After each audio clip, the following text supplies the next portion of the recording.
Welcome to the Real Estate Debate, where we debate the hottest topics in San Diego real estate. Let's meet today's panelists. Guest number 1, Mike Aqwari, broker and top agent in East County for Realty Executive. Guest number 2, David Serpa, owner and team leader for David Serpa Homes team. And guest number 3, Kris McCullough, realtor for Kim Steele and Associates.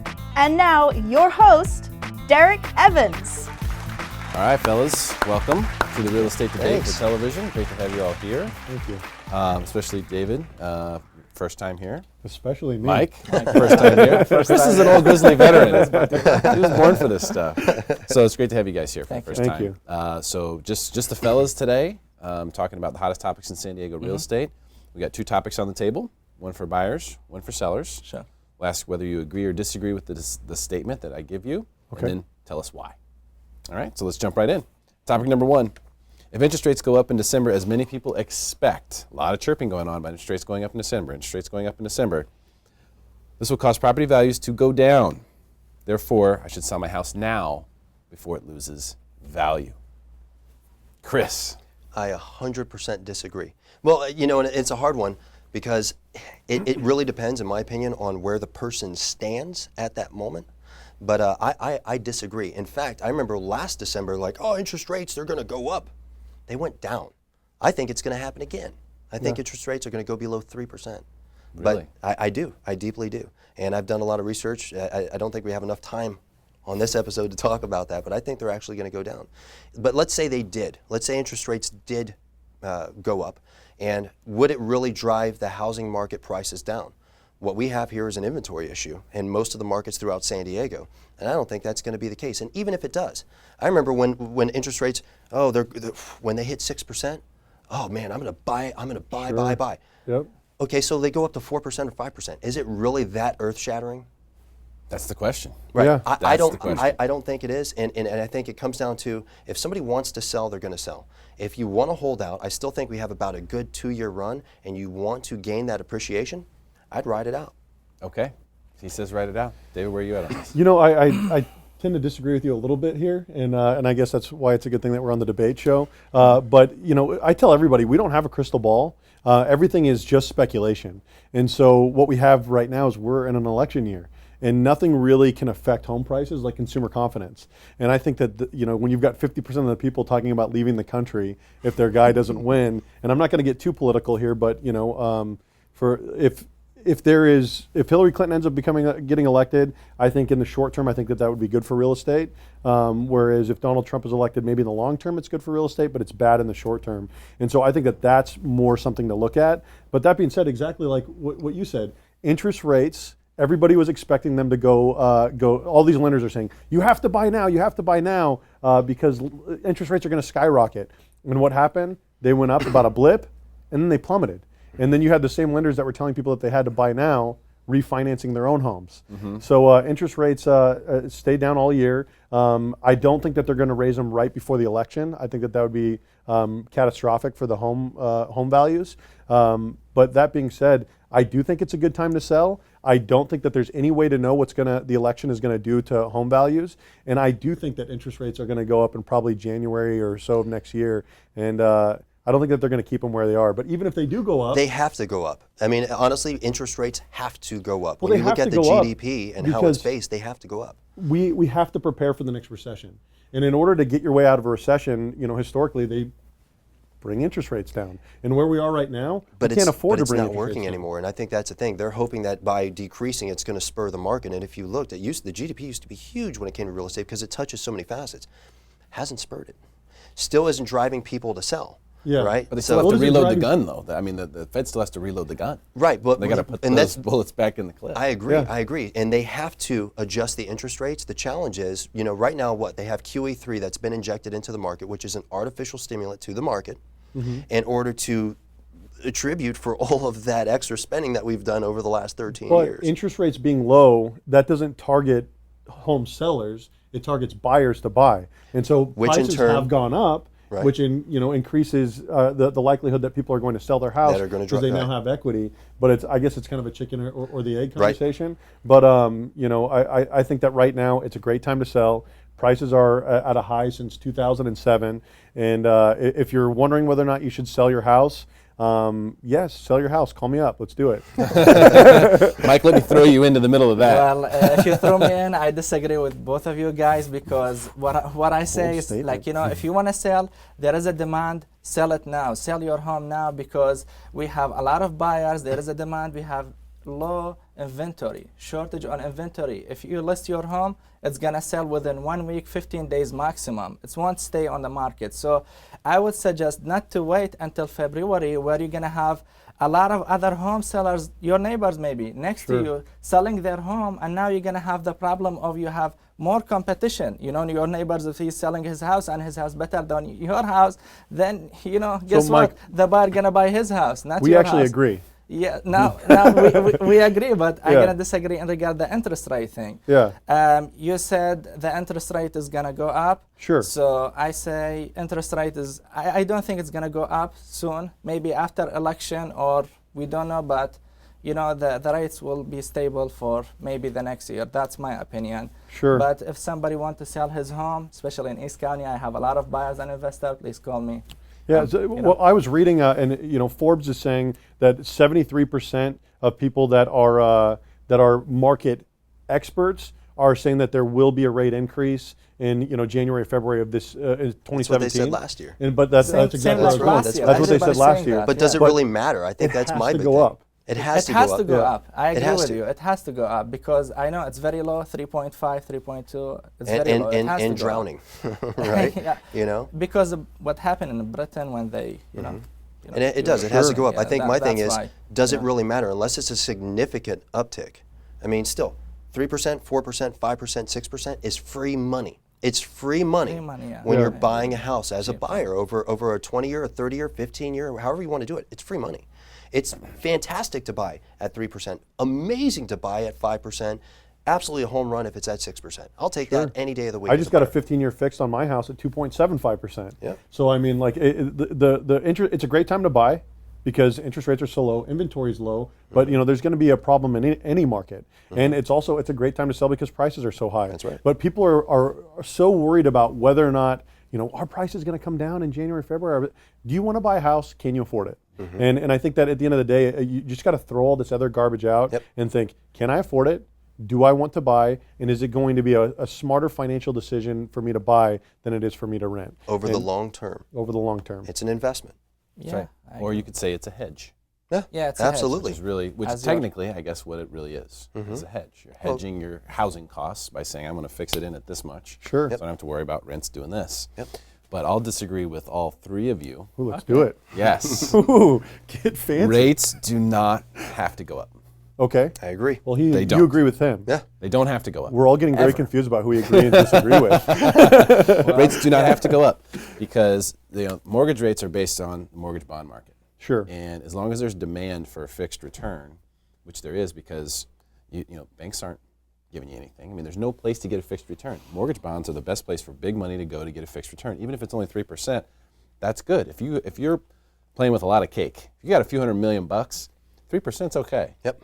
You're making enough money. But if you have $10,000 in your savings account, 3%'s not enough. You got to do something else to try to get to that retirement goal. Yeah. So the thing is, the big money is still going to be paying and still buying those mortgage bonds at those low rates, and maybe even lower. So I could see rates go lower. It does make sense. It does make sense. Until that demand, until there's some other place to go to make better, safer return than that, that money's still going to be there. Absolutely. And rates are going to stay low. Again, and it could be forever. Sure, it could be, but the thing is I mean, when you look at the real estate market and what it's been doing and what it's done historically, at some point or another, things are going to cool off a little bit. And everybody's saying that we're going to see a dip, and that it's not going to be what it was in 2007 and 2008, but there is going to be a dip. And then how do we see ourselves out of that, unless we do it artificially, which is what you were talking about earlier? How do we see ourselves out of that if we already have interest rates at 3.6%? So when I look at interest rates, I think interest rates have to go up for a very different reason than actually trying to spur a market. But that's I don't think we have enough time to talk about all that here. Let's talk about it. Not enough time. But what I would say is that I do agree. They don't have to come up. When you look at big money and the way that they're leveraging their capital in order to get a return, they absolutely do not have to go up, and they will take less. And when you look at the fact that the Fed is releasing cash on top of the cash that's lent against, So banks are able to make 60% return on your money anyways. And there's always a return to the people that are investing, whether it's a garbage market where they're tanking out and people are there's always going to be a return for big money. So to me, in my opinion, I think it's going to go down. I don't think there's going to be a rise. There doesn't need to be in interest rates. The only reason we should have rise in interest rates is for the overall betterment of the GDP as far as a nation and spurring job growth. But as far as needing, nope.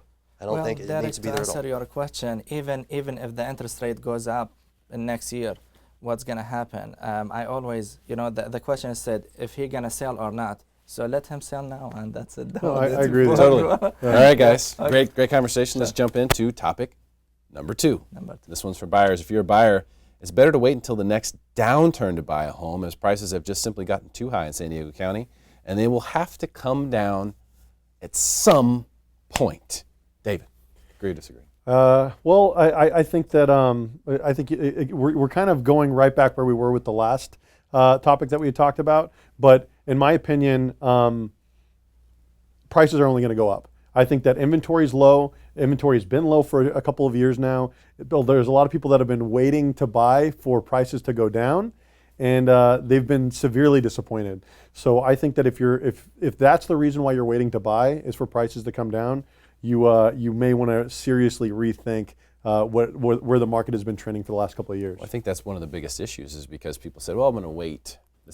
Prices are too high, and then they keep going up and up and up and up. Sure. And so now you're just building a backlog of people who are waiting. That's right. And the more people you have waiting, the less opportunity there is for prices to go down, because as they start to come down a little bit, you've got all these people waiting, and someone's going to probably jump in there. Sure. So there's more people to jump in. That's the biggest support mechanism that we have in this market right now. Well, I would say it's no different than on the seller side too. We have a ton of sellers, and we talk to people while we were driving here. I had a phone call, and they're always waiting to sell, thinking, I'm going to make more money. If we hold out a little bit longer, we can make more money. Sure. I think that's the biggest issue with San Diego right now. Lack of inventory is because people are trying to hold out to see if they can get more, or they're coming up with, I went on an appointment a couple weeks ago, 20 homes, comps, all the same. His next door neighbor, same house, 675. I want 800,000. Where'd you get that number? Zillow said so. Yeah. What? Well, it's worth more because it belongs to me. Zillow was Z, it's a fake one. I think you said it best. Yeah. Can you afford it? Can you afford it, and do you want it? And if you can afford it and it makes sense, because I think the big one is hedging against, which is what you said, hedging against rentals. Rentals are just going to continue to skyrocket. Yes. Whether it's what was it last year? 16 or 18%, I think, in San Diego. I couldn't remember what the rise was. It was a huge number. I think it was more. Huge. It may have been more than that. It was insane. And it's only going to it's going to get better if you own rentals. It's going to get better. People can't even afford to rent a house. That's right. And people can't. And they're being priced out of apartments. And so I've talked to several people where they're like, well, I'm renting a house with a couple of other people, and they're adults. Mm-hmm. And so we're in a situation. And of course, there's not a lot of children that are renting houses with other people. That might be a little bit weird. But it's we're too old. The generation that is our generation. They're looking to buy, but they're being priced out of the market. And I'm sorry to say so, but it's only going to get worse. Mm-hmm. The weirdest conversation that I've had probably in my real estate career is one that keeps popping up. I've had people telling me, I want to sell while inventory is low, and then I want to buy when prices go down. And I'm like, well, how long are you planning on renting? A, and B, if you're selling your house and buying another house, you're gonna get it on one end or the other. Yeah. Mm-hmm. You're buying in a market that's here. You're also selling in a market that's here. So you're going to make a little bit more money, but you're going to have to spend a little bit more. Yeah. Well, I disagree. If you are a buyer and you want to buy now. Like especially if your rent equal to your payment or maybe less, but it's better to own a home now, and then you start paying your payments and build the equity, and then it's a tax write-off or deduction where you can get. Yeah, they don't. You're not making your money just one way. Yeah, especially if you qualify now to buy a home, it's the best because the interest rates are low, and even now you are saying maybe the prices are gone up. If you compare it to 2005 and 6 market, it still didn't reach the top. Sure. I feel like if you can buy now, buy and don't wait. And you're disagreeing with me, but I think we're both Disagreeing agreeing. with the topic. Disagreeing with the Not topic. with you. With the Okay, statement. then we're on the same page. We agree. Well, All right, Mike. Let's go all the way. Very nice, very nice. First time. Very nice, very nice. Well, yeah, I think that's the big issue with the buyers. There's two things that you said there, especially on the rental side. So we have two layers underneath this market right here that would have to get broken through.